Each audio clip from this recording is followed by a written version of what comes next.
Hi all, welcome to our channel TNPSC. അപ്പോൾ നമ്മളിന്ന് നോക്കാൻ പോകുന്നത് 10th ലെവലിലെ മറ്റൊരു ക്വസ്റ്റ്യൻ പേപ്പറാണ്. നമുക്ക് സ്റ്റാർട്ട് ചെയ്യാം. COVID-19 തടയുന്നതിൻ്റെ ഭാഗമായി ഇന്ത്യയിൽ ആദ്യമായി കർഫ്യൂ ഏർപ്പെടുത്തിയ സംസ്ഥാനമാണ് ഏതെന്ന് പറയുന്നത്? പഞ്ചാബ്. Option A Punjab. ആ സമയത്തെ കറണ്ട് അഫെയർ ആയിരുന്നു. COVID-19 തടയുന്നതിൻ്റെ ഭാഗമായിട്ട് ഇന്ത്യയിൽ ആദ്യമായി കർഫ്യൂ ഏർപ്പെടുത്തിയ സംസ്ഥാനമാണ് പഞ്ചാബ്. മനുഷ്യ ശരീരത്തിലെ രക്തവുമായി ബന്ധപ്പെട്ട ശരിയായ പ്രസ്താവന തിരഞ്ഞെടുക്കുക. ഇവിടെ ശരിയായിട്ട് കൊടുത്തിരിക്കുന്ന ഓപ്ഷൻ സി ആണ് 1ഉം 3ഉം. രക്തകോശങ്ങൾ പ്രധാനമായും 3 തരത്തിൽ കാണപ്പെടുന്നു. നമുക്കറിയാം അല്ലേ, WBC, RBC, പ്ലേറ്റ്ലെറ്റ് അല്ലേ. വൈറ്റ് ബ്ലഡ് സെൽസ്, പിന്നെ എന്താണ് റെഡ് ബ്ലഡ് സെൽസ്, അതോടൊപ്പം പ്ലേറ്റ്ലെറ്റ്സ് എന്ന് പറയുന്നതാണ് രക്തകോശങ്ങൾ എന്ന് പറയുന്നത്. ഹീമോഗ്ലോബിനിൽ അടങ്ങിയിരിക്കുന്ന മൂലകമാണ് ഇരുമ്പ് എന്ന് പറയുന്നത്. ഹീമോഗ്ലോബിനിൽ അടങ്ങിയിരിക്കുന്ന മൂലകമാണ് ഇരുമ്പ്. അത് രണ്ടുമാണ് ഇവിടെ ശരിയായിട്ട് കൊടുത്തിരിക്കുന്നത്. 2021 അന്തരിച്ച യശ്പാൽ ശർമ്മ ഏത് കായിക ഇനവുമായി ബന്ധപ്പെട്ടിരിക്കുന്നു? 2021 അന്തരിച്ച യശ്പാൽ ശർമ്മ ഏത് കായികം എന്ന് ചോദിച്ചാൽ ഏതാണ്? ഓപ്ഷൻ എ ആണ് ക്രിക്കറ്റ്. ക്രിക്കറ്റ് കായിക താരമാണ് യശ്പാൽ ശർമ്മ എന്ന് പറയുന്നത്. ഇന്ത്യയിലെ ആദ്യത്തെ ട്രാൻസ്ജെൻഡർ ഫുട്ബോൾ ടീം സ്ഥാപിച്ച സംസ്ഥാനമാണ് ഏതെന്ന് പറയുന്നത്? Option B Manipur. ഇമ്പോർട്ടൻ്റ് ആണ്. ഇന്ത്യയിലെ ആദ്യത്തെ ട്രാൻസ്ജെൻഡർ ഫുട്ബോൾ ടീം സ്ഥാപിച്ച സ്റ്റേറ്റ് ആണ് മണിപ്പൂർ. ഇന്ത്യയുടെ രണ്ടാമത്തെ ചാന്ദ്ര പര്യവേഷണ ദൗത്യമായ ചാന്ദ്രയാൻ 2 വിക്ഷേപിച്ചത് എന്നാണ്? ഏതാണ്? ഓപ്ഷൻ ഡി 2019 ജൂലൈ 22-നാണ്. 2019 ജൂലൈ 22-നാണ് ചാന്ദ്രയാൻ 2 വിക്ഷേപിച്ചത്. 2022 കേരളത്തിൽ നിന്ന് പത്മശ്രീ അവാർഡ് ലഭിച്ച സാമൂഹിക പ്രവർത്തകയായിരുന്നു ആരെന്ന് പറയുന്നത്? KV റാബിയ എന്ന് പറയുന്നത്. ഓപ്ഷൻ സി ആണ്. 2022 കേരളത്തിൽ നിന്ന് പത്മശ്രീ അവാർഡ് ലഭിച്ച സാമൂഹിക പ്രവർത്തകയാണ് KV റാബിയ. കേരളത്തിലെ രണ്ടാമത്തെ മുഖ്യമന്ത്രി ആരാണ്? കേരളത്തിലെ രണ്ടാമത്തെ മുഖ്യമന്ത്രിയാണ് പട്ടം താണുപിള്ള. കേരളത്തിലെ രണ്ടാമത്തെ മുഖ്യമന്ത്രി പട്ടം താണുപിള്ള. കൊഴിഞ്ഞ ഇലകൾ ആരുടെ ആത്മകഥയാണ്? കൊഴിഞ്ഞ ഇലകൾ എന്ന് പറയുന്നത് ജോസഫ് മുണ്ടശ്ശേരിയുടെ ആത്മകഥയാണ്. ഇമ്പോർട്ടൻ്റ് ആണ്. കൊഴിഞ്ഞ ഇലകൾ എന്ന് പറയുന്നത് ജോസഫ് മുണ്ടശ്ശേരിയുടെ ആത്മകഥയാണ്. കേരള പാണിനി എന്നറിയപ്പെടുന്നത് ആരാണ്? ഓപ്ഷൻ ബി AR രാജരാജ വർമ്മയാണ്. കേരള പാണിനി എന്നറിയപ്പെടുന്നത് AR രാജരാജ വർമ്മ. 67ാമത് ദേശീയ ചലച്ചിത്ര പുരസ്കാരത്തിലെ മികച്ച ചിത്രമായിരുന്നു മരക്കാർ അറബിക്കടലിന് സിംഹം എന്ന് പറയുന്നത്. 67ാമത് ദേശീയ ചലച്ചിത്ര പുരസ്കാരത്തിലെ മികച്ച ചിത്രമാണ് മരക്കാർ അറബിക്കടലിന് സിംഹം. ഇന്ത്യയുടെ അക്ഷാംശ സ്ഥാനം എത്രയാണ്? ഇന്ത്യയുടെ അക്ഷാംശ സ്ഥാനം എന്ന് പറയുന്നത് 8 ഡിഗ്രി 4 മിനിറ്റ് നോർത്ത് മുതൽ 37 ഡിഗ്രി 6 മിനിറ്റ് നോർത്ത് വരെയാണ്. ഇമ്പോർട്ടൻ്റ് ആണ്, എപ്പോഴും ചോദിക്കുന്നതാണ്. ഇന്ത്യയുടെ അക്ഷാംശ സ്ഥാനം എന്ന് പറയുന്നത് 8 ഡിഗ്രി 4 മിനിറ്റ് നോർത്ത് മുതൽ 37 ഡിഗ്രി 6 മിനിറ്റ് നോർത്ത് വരെ. ലഡാക്കിലെ ഏറ്റവും തണുപ്പുള്ള ജനവാസ സ്ഥലമാണ് ഏതെന്ന് പറയുന്നത്? ദ്രാസ്. ലഡാക്കിലെ ഏറ്റവും തണുപ്പുള്ള ജനവാസ സ്ഥലമാണ് ദ്രാസ് എന്ന് പറയുന്നത്. ഇന്ത്യയിലെ ശീത മരുഭൂമി ഏതാണ്? ഇന്ത്യയിലെ ശീത മരുഭൂമിയാണ് ലഡാക്ക് എന്ന് പറയുന്നത്. ശീത മരുഭൂമിയാണ് ലഡാക്ക്. എവറസ്റ്റ് കൊടുമുടി സ്ഥിതി ചെയ്യുന്ന രാജ്യമാണ് ഏതെന്ന് പറയുന്നത്? നേപ്പാൾ അല്ലേ. നേപ്പാളിലാണ് എവറസ്റ്റ് കൊടുമുടി സ്ഥിതി ചെയ്യുന്നത്. ദേശീയ ജലപാത 1 അഥവാ NW1 ബന്ധിപ്പിക്കുന്നത് ഏതാണ്? അലഹബാദ് ഹാൽഡിയ അല്ലേ. ഓപ്ഷൻ ബി അലഹബാദ് ഹാൽഡിയാണ് ദേശീയ ജലപാത 1 ബന്ധിപ്പിക്കുന്നത്. Visvesvaraya iron and steel works limited സ്ഥിതി ചെയ്യുന്നത് എവിടെയാണ്? Visvesvaraya iron and steel works limited സ്ഥിതി ചെയ്യുന്നത് കർണാടകയിലാണ്. Option C Karnataka. ഏതുതരം കൽക്കരിയാണ് തമിഴ്നാട്ടിലെ നെയ്വേലിയിൽ കാണപ്പെടുന്നത്? ഇമ്പോർട്ടൻ്റ് ആണ്. ഏതുതരം കൽക്കരിയാണ് തമിഴ്നാട്ടിലെ നെയ്വേലിയിൽ കാണപ്പെടുന്നതെന്ന് വെച്ചാൽ ഏതാണ്? ലിഗ്നൈറ്റ് ആണ്. ലിഗ്നൈറ്റ്. ഇന്ത്യയിലെ ഏറ്റവും വലിയ കൽക്കരിപ്പാടം സ്ഥിതി ചെയ്യുന്നത് എവിടെയാണ്? ഏറ്റവും വലിയ കൽക്കരിപ്പാടമാണ് ജാറിയ എന്ന് പറയുന്നത്. ഏറ്റവും വലിയ കൽക്കരിപ്പാടമാണ് ജാറിയ. ജാറിയ എവിടെയാണ്? ജാർഖണ്ഡിലാണ് അല്ലേ. ജാറിയ ജാർഖണ്ഡ് കണക്ട് ചെയ്യുക. ഇന്ത്യയിൽ ആദ്യമായി പെട്രോളിയം ഖനനം ചെയ്തത് എവിടെയാണ്? പെട്രോളിയം ഖനനം ചെയ്തത് ദിഗ്ബോയിലാണ്. ഇന്ത്യയിൽ ആദ്യമായി പെട്രോളിയം ഖനനം ചെയ്തത് ദിഗ്ബോയിലാണ്. കൊങ്കൺ റെയിൽവേ ബന്ധിപ്പിക്കുന്ന റോഹ മംഗലാപുരമാണ്. കൊങ്കൺ റെയിൽവേ ബന്ധിപ്പിക്കുന്നത് റോഹ മംഗലാപുരം. ഇന്ത്യൻ ഭരണഘടനയിലെ മൗലിക അവകാശങ്ങളുമായി ബന്ധപ്പെട്ട പ്രസ്താവനകളാണ് ചുവടെ നൽകിയിരിക്കുന്നത്. ശരിയായവ തിരഞ്ഞെടുക്കാനാണ് പറഞ്ഞിരിക്കുന്നത്. ഏതാണ്? ഓപ്ഷൻ ബി ആണ് ശരിയെന്ന് പറഞ്ഞത്. 1ഉം 3ഉം 4ഉം.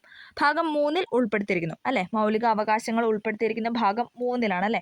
ഭാഗം 3. റഷ്യൻ ഭരണഘടനയിൽ നിന്ന് കടം കൊണ്ടതാണോ? തെറ്റാണ് അല്ലേ.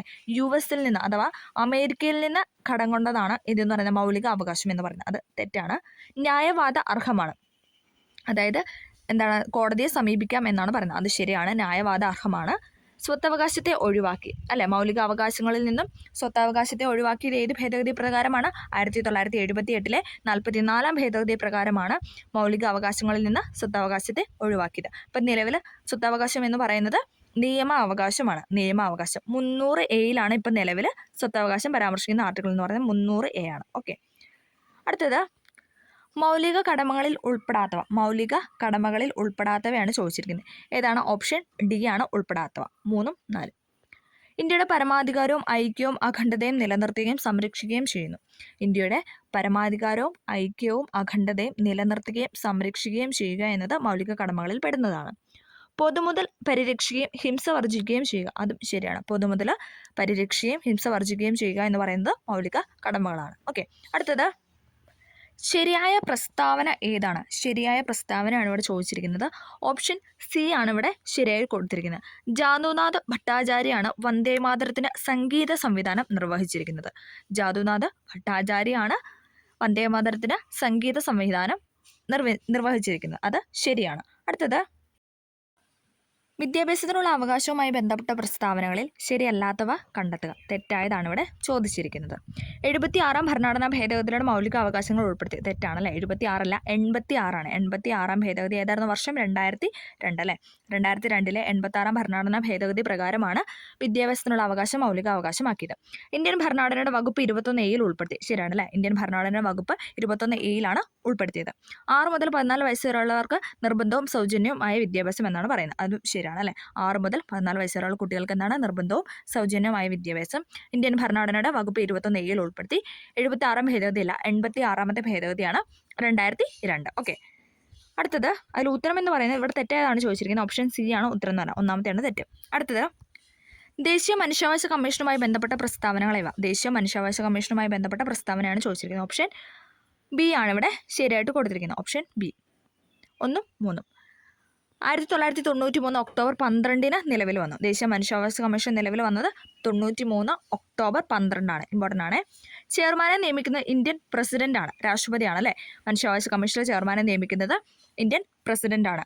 അധ്യക്ഷൻ ഹൈക്കോടതി മുൻ ചീഫ് ജസ്റ്റിസ് ആയിരിക്കണം. അത് തെറ്റാണ്. അധ്യക്ഷൻ എന്ന് പറയുന്നത് ആരാണ്? സുപ്രീം കോടതി ചീഫ് ജസ്റ്റിസ് ആയിരിക്കണം. സുപ്രീം കോടതി ചീഫ് ജസ്റ്റിസ് ആണ്. ഓക്കെ, 1993 ഒക്ടോബർ 12 നിലവിൽ വന്നു. ചെയർമാനെ നിയമിക്കുന്ന ഇന്ത്യൻ പ്രസിഡന്റാണ്. അധ്യക്ഷൻ എന്ന് പറയുന്നത് സുപ്രീം കോടതി ചീഫ് ജസ്റ്റിസ് ആയിരിക്കണം. ഇന്ത്യൻ ദേശീയ പതാകയുമായി ബന്ധപ്പെട്ട പ്രസ്താവനകൾ ശരിയായവ. ദേശീയ പതാകയുമായി ബന്ധപ്പെട്ട ശരിയായതാണ് ചോദിക്കുന്നത്. ഉത്തരം എന്ന് പറയുന്നത് ഓപ്ഷൻ എ ആണ്. 1ഉം 2ഉം 4ഉം. തിരശ്ചീനമായി മുകളിൽ കുങ്കുമനിറം, നടുക്ക് വെള്ള നിറം, താഴെ പച്ച നിറം. നമുക്കറിയാലോ, കുങ്കുമനിറം, നടുക്ക് വെള്ള, താഴെ പച്ച എന്നാണ് നമ്മുടെ ദേശീയ പതാകയുടെ ക്രമം എന്ന് പറയുന്നത്, നിറങ്ങളുടെ ക്രമം.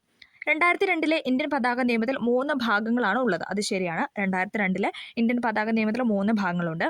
ഖാദി വികസന ഗ്രാമീണ വ്യവസായ കാര്യാന്വേഷണ സമിതിയാണ് നിർമ്മാണശാലകൾക്ക് അനുമതി നൽകുന്നത്.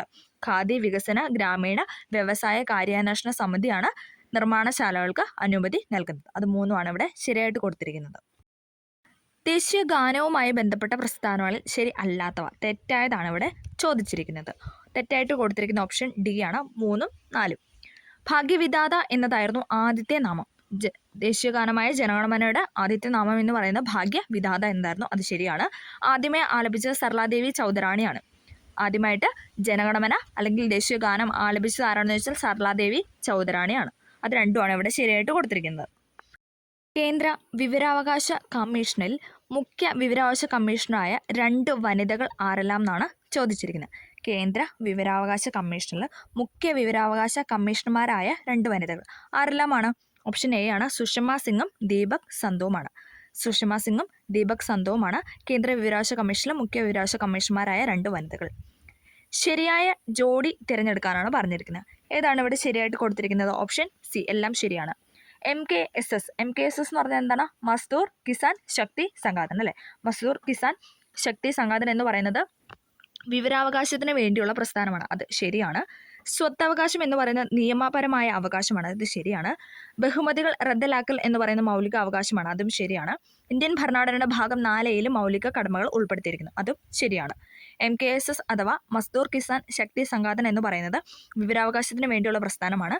സ്വത്തവകാശം ഇപ്പോൾ നിലവിൽ എന്താണ്? നിയമപരമായ അവകാശമാണ്. ഏതാണ്? ആർട്ടിക്കിൾ 300A നമ്മൾ പറഞ്ഞായിരുന്നല്ലേ. 300A ഇപ്പോൾ നിലവിലെ സ്വത്തവകാശത്തെക്കുറിച്ച് പറയുന്നത്. 300A. ഓക്കെ. ബഹുമതികൾ റദ്ദലാക്കൽ മൗലിക അവകാശങ്ങളിൽ പെടുന്നതാണ്. ഇന്ത്യൻ ഭരണഘടന ഭാഗം 4A മൗലിക കടമകളെക്കുറിച്ച് പരാമർശിക്കുന്നത്. ദേശീയ മുദ്രയായി അശോക സ്തംഭത്തെ അംഗീകരിച്ചത് എന്നാണ്? ദേശീയ മുദ്രയായിട്ട് അശോക സ്തംഭത്തെ അംഗീകരിച്ചത് എന്ന് പറയുന്ന ഓപ്ഷൻ ബി ആണ്. 1950 ജനുവരി 26-നാണ്. ജനുവരി 26-ന്. ദേശീയ ഗാനവും ദേശീയ ഗീതവും എന്നായിരുന്നു ചോദിച്ചാൽ 1950 ജനുവരി 24-നാണ്. ദേശീയ ഗാനവും ദേശീയ ഗീതവും എന്ന് പറയുന്നത് ജനുവരി 24-നാണ്. പിന്നെ എന്താണ് 1900 നവംബർ 26 എന്ന് പറയുന്നുണ്ട്. 1949 നവംബർ 26 എന്ന് പറയുന്നത് നമ്മുടെ ഭരണഘടനാ നിർമ്മാണ സഭ ഭരണഘടനയെ അംഗീകരിച്ച ദിവസമാണ് അല്ലേ? ഭരണഘടനയെ അംഗീകരിച്ച ദിവസമാണ് 1949 നവംബർ 26. ഈ ഒരു ഡേറ്റിന് വേറൊരു പ്രത്യേകതയുണ്ട്. എന്താണ് അത്? നമ്മുടെ പ്രിയാമ്പിൾ അല്ലെങ്കിൽ നമ്മുടെ ആമുഖത്തിൽ പരാമർശിച്ചിട്ടുള്ള ഏക ഡേറ്റ് എന്ന് പറയുന്നത് 1949 നവംബർ 26-ആണ്. അതും കൂടെ ഒന്ന് ഓർത്ത് വയ്ക്കുക. പ്രവർത്തിക്കുക അല്ലെങ്കിൽ മരിക്കുക എന്ന മുദ്രാവാക്യം ഗാന്ധിജി ഏത് പ്രക്ഷോഭവുമായി ബന്ധപ്പെട്ട് നൽകിയതാണ്? പ്രവർത്തിക്കുക അല്ലെങ്കിൽ മരിക്കുക. ഏതാണ്? ക്വിറ്റ് ഇന്ത്യ പ്രസ്ഥാനം അല്ലേ? ക്വിറ്റ് ഇന്ത്യ പ്രസ്ഥാനം 1942 നടന്ന ക്വിറ്റ് ഇന്ത്യ പ്രസ്ഥാനത്തിന്റെ മുദ്രാവാക്യമായിരുന്നു പ്രവർത്തിക്കുക അല്ലെങ്കിൽ മരിക്കുക, ഡു ഓർ ഡൈ എന്ന് പറയുന്നത്. ഗാന്ധിജിയുടെ രാഷ്ട്രീയ ഗുരുവായിരുന്നു ആരെന്ന് പറയുന്നത്? Option B Gopalakrishna Gokhale. ഗാന്ധിജിയുടെ രാഷ്ട്രീയ ഗുരുവാണ് ഗോപാലകൃഷ്ണ ഗോഖലെ. സാരേ ജഹാം സെ അച്ഛ രചിച്ചത് ആരാണ്? സാരേ ജഹാം സെ അച്ഛ എന്ന ഗാനം രചിച്ചത് ആരാണ്? ഓപ്ഷൻ ഡി മുഹമ്മദ് ഇക്ബാൽ ആണ് അല്ലെ? മുഹമ്മദ് ഇക്ബാൽ രചിച്ചതാണ് സാരേ ജഹാം സെ അച്ഛ. 1922 ചൗരി ചൗര സംഭവത്തെ തുടർന്ന് പിൻവലിച്ച ദേശീയ പ്രക്ഷോഭമായിരുന്നു ഏതെന്ന് പറയുന്നത്? നിസ്സഹകരണ സമരം. 1922 ചൗരി ചൗര സംഭവത്തെ തുടർന്ന് പിൻവലിച്ച ദേശീയ പ്രക്ഷോഭമായിരുന്നു നിസ്സഹകരണ പ്രസ്ഥാനം. 1928 സർദാർ വല്ലഭായ് പട്ടേൽ ഗുജറാത്തിലെ കർഷകർക്ക് വേണ്ടി സംഘടിപ്പിച്ച സത്യാഗ്രഹമാണ് ഏതെന്ന് പറയുന്നത്? ഓപ്ഷൻ സി ബർദോളി സത്യാഗ്രഹം.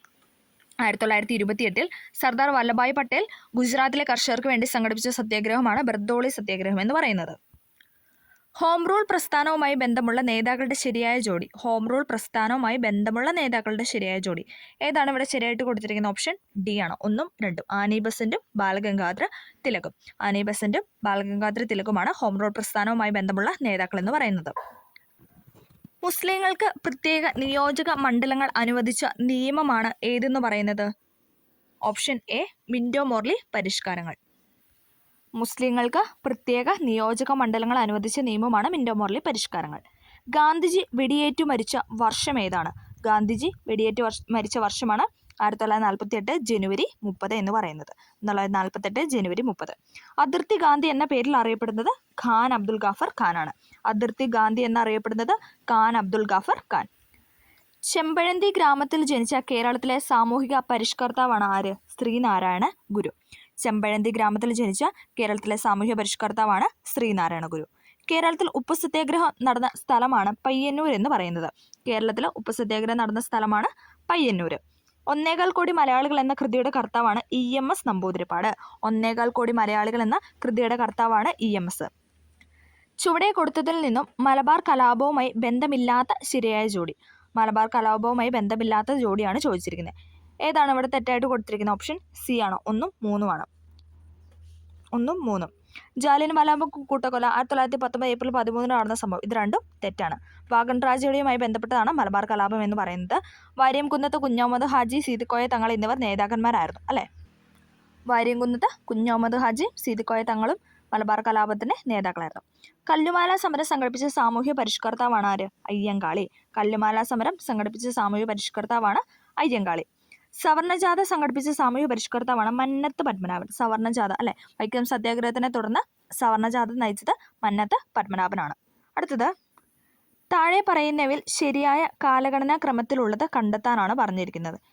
ഏതാണ് ഇവിടെ ശരിയായിട്ട് കൊടുത്തിരിക്കുന്നത്? ഓപ്ഷൻ ഡി ആണ്. വൈക്കം സത്യാഗ്രഹം, ഗുരുവായൂർ സത്യാഗ്രഹം, ക്ഷേത്രപ്രവേശന വിളംബരം, പാലിയം സത്യാഗ്രഹം. വൈക്കം സത്യാഗ്രഹത്തിന് വർഷം ഏതാണ്? 1924. വൈക്കം സത്യാഗ്രഹം 24. ഗുരുവായൂർ സത്യാഗ്രഹമാണ് 31, 32 അല്ലേ? 1931, 32 ആയിരുന്നു ഗുരുവായൂർ സത്യാഗ്രഹം എന്ന് പറയുന്നത്. ക്ഷേത്രപ്രവേശന വിളംബരം ഏതായിരുന്നു? 36. 1936 ക്ഷേത്രപ്രവേശന വിളംബരം. പാലിയം സത്യാഗ്രഹം എന്തായിരുന്നു? 1947.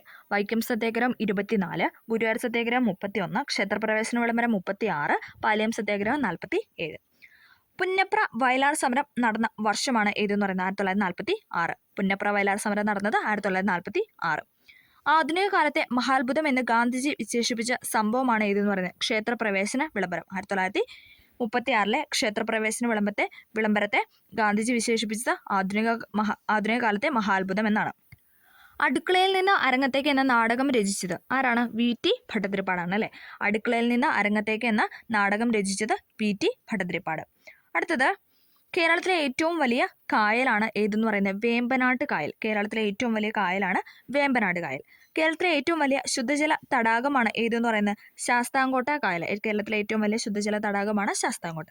കേരളത്തിന്റെ കടൽ തീരത്തിന്റെ ദൈർഘ്യം എന്ന് പറയുന്നത്, കേരള കടൽ തീരത്തിന്റെ ദൈർഘ്യം എന്ന് പറയുന്നത് 580 കിലോമീറ്റർ ആണ്.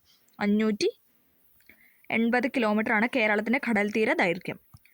കേരളത്തിലെ കിഴക്കോട്ടൊഴുകുന്ന നദികളുടെ ശരിയായ ജോഡി താഴെ കൊടുത്തിരിക്കുന്നതിൽ നിന്ന് തിരഞ്ഞെടുക്കുക.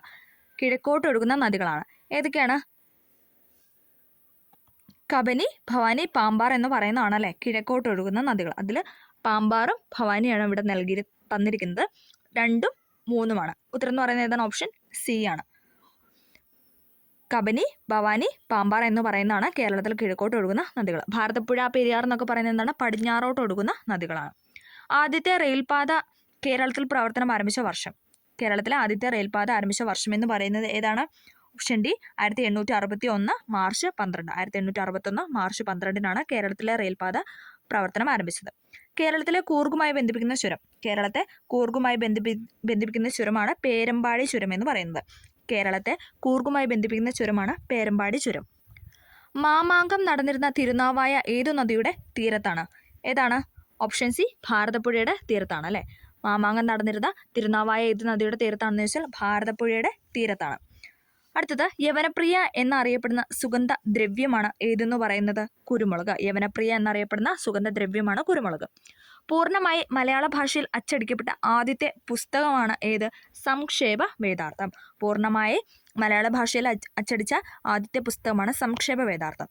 PR ശ്രീജേഷ് താഴെ പറയുന്നതിൽ ഏത് കായിക ഇനവുമായി ബന്ധപ്പെട്ടിരിക്കുന്നു? എല്ലാവർക്കും അറിയാം അല്ലേ. ഏതാണ്? ഹോക്കി കായിക താരമാണ് PR ശ്രീജേഷ് എന്ന് പറയുന്നത്. ഹോക്കി. അടുത്തത്, വാരിയലിലെ ആകെ അസ്ഥികളുടെ എണ്ണമെന്ന് പറയുന്നത് എത്രയാണ്? വാരിയലിൽ ആകെ 24 അസ്ഥികളാണ് ഉള്ളത്. വാരിയലിൽ 24 അസ്ഥികൾ. ഹൃദയമിടിപ്പ് അറിയാനുള്ള ഉപകരണമായ സ്റ്റെതസ്കോപ്പ് ആദ്യമായി നിർമ്മിച്ചത് ആരാണെന്ന് ചോദിച്ചാൽ ആരാണ്? റെനെ ലെനക്കാണ്. ഹൃദയമിടിപ്പ് അറിയാനുള്ള ഉപകരണമായ സ്റ്റെതസ്കോപ്പ് ആദ്യമായി നിർമ്മിച്ചത് റെനെ ലെനക്ക്. പൂർണ്ണ ശയ്യാവലംബരായവരെ പരിചരിക്കുന്നവർക്ക് പ്രതിമാസ ധനസഹായം നൽകുന്ന കേരളത്തിലെ ആരോഗ്യക്ഷേമ പദ്ധതിയാണ് ഏതെന്ന് പറയുന്നത്? ആശ്വാസ കിരൺ. ഓപ്ഷൻ ബി ആശ്വാസ കിരൺ. പൂർണ്ണ ശയ്യാവലംബരായവരെ പരിചരിക്കുന്നവർക്ക് പ്രതിമാസ ധനസഹായം നൽകുന്ന കേരളത്തിലെ ആരോഗ്യക്ഷേമ പദ്ധതിയാണ് ആശ്വാസ കിരൺ. ജീവകം സിയുടെ അപര്യാപ്തത മൂലമുണ്ടാകുന്ന രോഗമാണ് ഏതെന്ന് പറയുന്നത്? സ്കർവി. ജീവകം സിയുടെ അപര്യാപ്തത മൂലമുണ്ടാകുന്ന രോഗമാണ് സ്കർവി. താഴെ കൊടുത്തവയിൽ ഈച്ച മുഖേന പകരുന്ന രോഗമാണ് ഏതെന്ന് പറയുന്നത്? കോളറ. ഈച്ച മുഖേന പകരുന്ന രോഗമാണ് കോളറ എന്ന് പറയുന്നത്. ആഗോള താപനത്തിന് കാരണമല്ലാത്ത ഒരു വാതകമാണ് ഇതെന്ന് പറയുന്നത്? നൈട്രജൻ എന്ന് പറയുന്നത്. അതേസമയം methane, nitrous oxide, carbon dioxide, chlorofluorocarbon എന്നൊക്കെ പറയുന്നത് ആഗോള താപനത്തിന് കാരണമാകുന്ന വാതകങ്ങളാണ്. കിരൺ, അർക്ക, സൽകീർത്തി എന്നിവ ഏത് വിളയുടെ സങ്കര ഇനമാണെന്ന് ചോദിച്ചാൽ ഏതാണ്? വെണ്ടയുടെ ഇനമാണ്. വെണ്ട. കിരൺ, അർക്ക, സൽകീർത്തി എന്ന് പറയുന്നത് വെണ്ടയുടെ സങ്കര ഇനമാണ്. Indian institute of spices research സ്ഥിതി ചെയ്യുന്നത് എവിടെയാണ്? Indian institute of spices research സ്ഥിതി ചെയ്യുന്നത് കോഴിക്കോടാണ്. Option B Kozhikode. പരിസ്ഥിതി പ്രശ്നങ്ങളെ സംബന്ധിച്ച് ശാസ്ത്രീയ പഠനം നടത്തുന്നതിനായി തുടങ്ങിയ centre for science and environment എന്ന പ്രസ്ഥാനം ആരംഭിച്ചത് ആരാണെന്നാണ് ചോദിച്ചിരിക്കുന്നത്. ആരാണ്? ഓപ്ഷൻ ബി അനിൽ അഗർവാൾ ആണ്. പരിസ്ഥിതി പ്രശ്നങ്ങളെ സംബന്ധിച്ച് ശാസ്ത്രീയ പഠനം നടത്തുന്നതിനായി തുടങ്ങിയ centre for science and environment എന്ന പ്രസ്ഥാനം ആരംഭിച്ചത് അനിൽ അഗർവാൾ. സൈലന്റ് വാലി ദേശീയ പാർക്കായി പ്രഖ്യാപിച്ച ഇന്ത്യൻ പ്രധാനമന്ത്രിയാണ് ആരെന്ന് പറയുന്നത്? ഇന്ദിരാഗാന്ധി. സൈലന്റ് വാലിയെ ദേശീയ പാർക്കായി പ്രഖ്യാപിച്ച ഇന്ത്യൻ പ്രധാനമന്ത്രിയാണ് ഇന്ദിരാഗാന്ധി. ഇരുമ്പിന്റെ ധാതു അല്ലാത്തത് ഏതാണ്? ഇരുമ്പിന്റെ ധാതു അല്ലാത്തതാണ് ചോദിച്ചിരിക്കുന്നത്. ഏതാണ്? Option A bauxite. ബോക്സൈറ്റ് എന്ന് പറയുന്നത് അലൂമിനിയത്തിന്റെ അയിരാണ് അല്ലേ. അലൂമിനിയത്തിൻ്റെ അയിരാണ് ബോക്സൈറ്റ്. മാഗ്നറ്റൈറ്റ്, ഹേമറ്റൈറ്റ്, സിഡറൈറ്റ് എന്നൊക്കെ പറയുന്നത് ഇരുമ്പിൻ്റെ ധാതുവാണ്. മാഗ്നറ്റൈറ്റ്, ഹേമറ്റൈറ്റ്, സിഡറൈറ്റ് എന്ന് പറയുന്നത് ഇരുമ്പിൻ്റെ ധാതുവാണ്. ബോക്സൈറ്റ് എന്ന് പറയുന്ന അലൂമിനിയത്തിൻ്റെ അയിരാണ്. താഴെ തന്നിരിക്കുന്ന പ്രസ്താവനകളിൽ ശരിയായത് ഏതെല്ലാമാണ്? ശരിയായതാണ് ചോദിച്ചിരിക്കുന്നത്. ഏതാണ് ഇവിടെ ശരിയായിട്ട് കൊടുത്തിരിക്കുന്ന? ഓപ്ഷൻ സി ആണ്. 1ഉം 3ഉം. ബിത്തിയോണൽ ആൻറ്റിസെപ്റ്റിക് ആണ്. ബിത്തിയോണൽ എന്ന് പറയുന്നത് ഒരു ആൻറ്റിസെപ്റ്റിക് ആണ്. അതോടൊപ്പം ഫിനോൾ ഡിസ്ഇൻഫെക്റ്റൻ്റ് ആണ്. ഫിനോൾ എന്ന് പറയുന്നത് ഡിസ്ഇൻഫെക്റ്റൻറ്റും ബിത്തിനോയിൽ എന്ന് പറയുന്നത് ആൻറ്റിസെപ്റ്റിക്കുമാണ്. ഒരു ഓർബിറ്റലിൽ ഉൾക്കൊള്ളാവുന്ന പരമാവധി ഇലക്ട്രോണിൻ്റെ എണ്ണം എന്ന് പറയുന്നത് ഏതാണ്? ഓപ്ഷൻ ബി 2n² ആണ്. ഒരു ഓർബിറ്റിൽ ഉൾക്കൊള്ളാവുന്ന പരമാവധി ഇലക്ട്രോൺ എന്ന് പറയുന്നത് 2n² ആണ്. ആധുനിക ആവർത്തന പട്ടികയുമായി ബന്ധപ്പെട്ട് ശരിയല്ലാത്തത് ഏതെല്ലാമാണ്? ശരിയല്ലാത്തതാണ് ചോദിച്ചിരിക്കുന്നത്. ഓപ്ഷൻ എ ആണ്. 1, 3 ആണ് തെറ്റ്. ആധുനിക ആവർത്തന പട്ടികയുടെ ഉപജ്ഞാതാവാണ് മെൻഡലീവ്. ശരിയാണല്ലേ. ആധുനിക ആവർത്തന പട്ടികയുടെ ഉപജ്ഞാതാവ് എന്ന് പറയുന്നത് മെൻഡലീവ് ആണ്. ആധുനിക ആവർത്തന പട്ടികയിൽ മൂലകങ്ങളെ അറ്റോമിക് മാസിന്റെ ആരോഹണ ക്രമത്തിലാണ് വിന്യസിച്ചിരിക്കുന്നത്. ആധുനിക ആവർത്തന പട്ടികയിൽ മൂലകങ്ങളെ എങ്ങനെയാണ് വിന്യസിച്ചതെന്ന് ചോദിച്ചാൽ അറ്റോമിക മാസിന്റെ ആരോഹണ ക്രമത്തിലാണ്. അറ്റോമിക് മാസിന്റെ ആരോഹണ ക്രമത്തിൽ. അത് രണ്ടുമാണ് ഇവിടെ ശരിയായിട്ട് കൊടുത്തിരിക്കുന്നത്. ആധുനിക ആവർത്തന പട്ടികയുടെ ഉപജ്ഞാതാവ് മെൻഡലീവ്. ആധുനിക ആവർത്തന പട്ടികയിൽ മൂലകങ്ങളെ അറ്റോമിക മാസിന്റെ ആരോഹണ ക്രമത്തിൽ വിന്യസിച്ചിരിക്കുന്നു. ജലം ഹൈഡ്രജൻ പെറോക്സൈഡ് ഈ രണ്ട് സംയുക്തങ്ങളിലെ ഓക്സിജന്റെ ഓക്സീകരണ അവസ്ഥയുടെ തുക എത്ര എന്നാണ് ചോദിച്ചിരിക്കുന്നത്. എത്രയാണ്? ഓപ്ഷൻ സി -3 ആണ്. ജലം, ഹൈഡ്രജൻ പെറോക്സൈഡ് ഈ രണ്ട് സംയുക്തങ്ങളുടെ ഓക്സിജന്റെ ഓക്സീകരണാവസ്ഥയുടെ തുക എന്ന് പറയുന്നത് -3 ആണ്. ബലത്തിന്റെ യൂണിറ്റ് ഏതാണ്? ബലത്തിന്റെ യൂണിറ്റ് എന്ന് പറയുന്നത് ന്യൂട്ടൺ ആണ് അല്ലേ. ബലത്തിന്റെ യൂണിറ്റ് ന്യൂട്ടൺ ആണ്. ഭൂമിയുടെ ഏറ്റവും അടുത്ത് സ്ഥിതി ചെയ്യുന്ന നക്ഷത്രമാണ് ഏതെന്ന് പറയുന്നത്? ഓപ്ഷൻ സി സൂര്യൻ. ഭൂമിയുടെ ഏറ്റവും അടുത്ത് സ്ഥിതി ചെയ്യുന്ന നക്ഷത്രമാണ് സൂര്യൻ. മാധ്യമത്തിന്റെ സഹായമില്ലാതെ താപം ഒരിടത്ത് നിന്ന് മറ്റൊരിടത്തേക്ക് പ്രവഹിക്കുന്ന രീതി ഏതാണ്? മാധ്യമത്തിന്റെ സഹായമില്ലാതെ ഏതാണ്? ഓപ്ഷൻ എ വികിരണമാണ് അല്ലേ. വികിരണം അഥവാ റേഡിയേഷൻ. സൂര്യന്റെ പ്രകാശം ഭൂമിയിൽ എത്തുന്നതൊക്കെ റേഡിയേഷൻ മുഖേനയാണ്. മാധ്യമത്തിന് ആവശ്യം ഇല്ല. താഴെ കൊടുത്തിരിക്കുന്ന ചലനങ്ങളിൽ ദോലന ചലനം അല്ലാത്തതാണ് ചോദിച്ചിരിക്കുന്നത്. ഏതാണ്? സൂര്യന് ചുറ്റും ഗ്രഹങ്ങൾ ചലിക്കുന്ന ദോലനത്തിന് ഉദാഹരണമാണോ? അല്ല അല്ലേ, അത് തെറ്റാണ്. ക്ലോക്കിന്റെ പെൻഡുലത്തിലെ ചലനം, ഊഞ്ഞാലിന്റെ ചലനം, വലിച്ചു കിട്ടിയ റബ്ബർ ബാൻഡിൽ വിരൽ കൊണ്ട് തട്ടുമ്പോൾ ഉണ്ടാകുന്ന ചലനം, ഇതൊക്കെ എന്താണ്? ഇതൊക്കെ ദോലന ചലനങ്ങളാണ്. ഓക്കെ, അടുത്ത ക്വസ്റ്റ്യൻ ഡിലീറ്റഡ് ആണ്. അപ്പം നമ്മളിവിടെ ഒരു ക്വസ്റ്റ്യൻ പേപ്പർ ഫുള്ള് 80 ക്വസ്റ്റ്യൻ ആണ് നോക്കിയത്. എല്ലാവർക്കും ഈ വീഡിയോ ഹെൽപ്ഫുൾ ആയെന്ന് വിചാരിക്കുന്നു. ഹെൽപ്ഫുൾ ആയെങ്കിൽ ഒന്ന് സപ്പോർട്ട് ചെയ്യുകയും കൂടെ ചെയ്യുക. Okay, thank you.